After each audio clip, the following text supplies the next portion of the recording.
بسم الله والحمد لله والصلاة والسلام على رسول الله.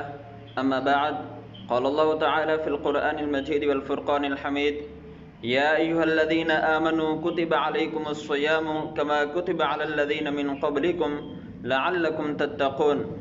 صدق اللہ العظیم. ناظرین، آج کی ہماری گفتگو کا موضوع ہے روزہ اور اس کی فرضیت. قرآن مجید میں اللہ تعالیٰ نے ارشاد فرمایا: یا ایھا الذین آمنوا کتب علیکم الصیام کما کتب علی الذین من قبلکم لعلکم تتقون. اے ایمان والو، تم پر روزے فرض کیے گئے جس طرح تم سے پہلے لوگوں پر فرض کیے گئے تھے تاکہ تم پرہیزگار بن جاؤ. اس آیت میں کتبہ یہ بمعنی فرض کے ہے. اس کے علاوہ سورۃ البقرہ آیت نمبر 185 میں اللہ تعالیٰ نے ارشاد فرمایا: فمن شہد منکم الشہر فلیصم، کہ تم میں سے جو شخص بھی اس مہینے کو پائے اسے چاہیے کہ وہ روزہ رکھے. یصم یہ صیغہ امر ہے اور امر کا اصل معنی وجوب ہے جو کہ روزے کے فرض ہونے پر دلالت کرتا ہے. سیام اور صوم کے لغوی معنی امساک کے آتے ہیں، یعنی رکنے کے. تو اصطلاح میں، شرعی اصطلاح میں، صبح صادق سے لے کر غروب آفتاب تک کھانے پینے اور نفسانی خواہشات سے رک جانے کا نام روزہ ہے. روزے کی فرضیت کا ہمیں بہت سی احادیث سے بھی پتہ چلتا ہے. حضرت عبداللہ بن عمر رضی اللہ تعالیٰ عنہ کی روایت ہے، نبی کریم صلی اللہ علیہ وسلم نے ارشاد فرمایا: بنی الاسلام علی خمس شہادۃ ان لا الہ الا اللہ وان محمد رسول اللہ واقام الصلاۃ وایتاء الزکاۃ وصیام رمضان وحج البیت.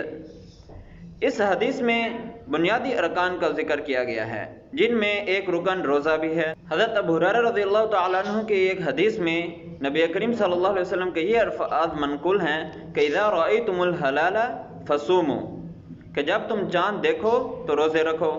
اور ادھر بھی صوموا صیغہ امر ہے جو کہ روزے کی فرضیت پر دلالت کرتا ہے.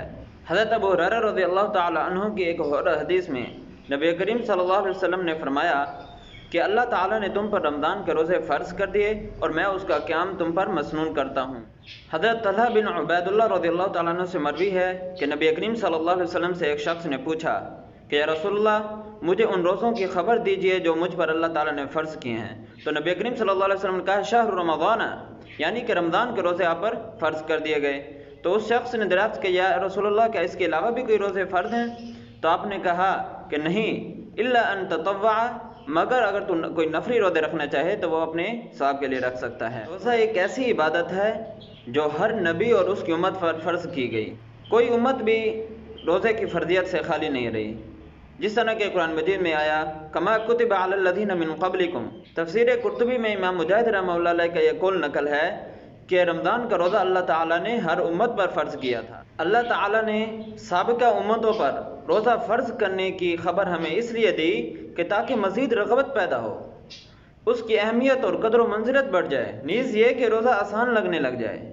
کیونکہ جب بھی کوئی چیز، مشکل چیز عمومیت اختیار کر جائے تو وہ آسان ہو جاتی ہے. اس کا مطلب یہ نہیں ہے کہ جس طرح پہلی امتوں پر روزہ فرض تھا ہم پر بھی بالکل اسی طرح فرض ہے، نہیں اسی طرح نہیں، بلکہ ان کی جو حیت تھی، ان کی جو شکل و صورت تھی روزہ رکھنے کی، وہ اور تھی. ان کی کیفیت اور تھی اور ہمارے روزے کی کیفیت اور ہے. سابقہ عوام نے اپنے روزے کے ساتھ اچھا سلوک نہ کیا.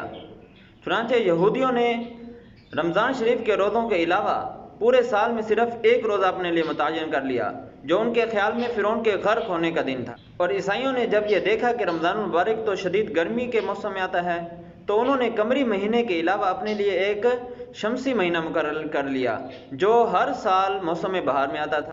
اور امت محمدیہ پر روزہ کب فرض ہوا؟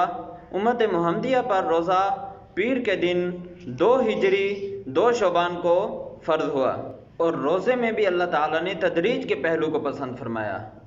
جس طرح شراب کو تدریجاً حرام کیا اور جہاد کو تدریجاً فرض کیا تاکہ لوگ گھبرا نہ جائیں. شراب کو تدریجاً حرام کیا تاکہ لوگوں کے دلوں سے اس کو چھوڑنا آسان ہو جائے. اور اسی طرح روزے کو بھی تدریجاً فرض کیا تاکہ لوگوں کو اس کا رکھنا آسان ہو جائے. روزے میں تدریج کا مطلب یہ ہے کہ روزے کی موجودہ حتمی فرضیت جو ہے یہ 3 مراحل میں پایہ تکمیل کو پہنچی. پہلے مرحلے میں اللہ تعالیٰ نے یہ اختیار دے دیا کہ روزہ چاہے تو رکھو اور چاہے تو فدیہ دے دو. چاہے تو روزہ رکھو، چاہے تو کسی مسکین کو کھانا کھلا دو اور روزہ چھوڑ دو۔ دوسرے مرحلے میں اللہ تعالیٰ نے صحت مند جو افراد تھے ان پر تو روزہ قطعی طور پر فرض کر دیا، یعنی ان کو کسی قسم کی چھوٹ نہیں ہے، اور جو بیمار لوگ تھے ان کے اوپر یہ ہو گیا کہ وہ اگر فدیہ دے کر نہ رکھنا چاہیں تو نہ رکھیں۔ اور تیسرے مرحلے میں یہ ہوا کہ جو روزے کا وقت تھا وہ پہلے عشاء سے لے کر غروب آفتاب تک تھا، اور پھر اب صبح صادق سے لے کر غروب آفتاب تک کر دیا گیا، یعنی رات جو ہے یہ چھوڑ دی گئی۔ ان تمام نصوص سے یہ ظاہر ہوتا ہے کہ روزہ جو ہے وہ فرض ہے، ارکان اسلام میں سے ہے، اس کا منکر کافر ہے اور دائر اسلام سے خارج ہے۔ اب جو شخص روزے کی فرضیت کو تو مانتا ہے لیکن عملی طور پر نہیں رکھتا تو اس کے لیے سلف صالحین نے بہت سخت کلام فرمایا ہے۔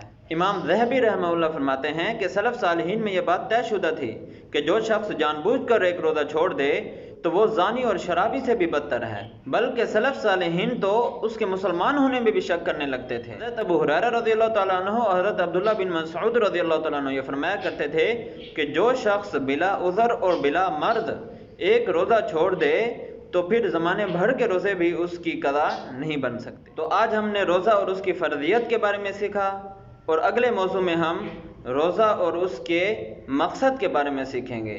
اللہ تعالیٰ سے دعا ہے کہ اللہ تعالیٰ ہمیں قرآن و حدیث کو پڑھنے، سمجھنے اور ان پر عمل کرنے کی توفیق عطا فرمائے۔ آمین۔ وآخر دعوانا ان الحمد للہ رب العالمین۔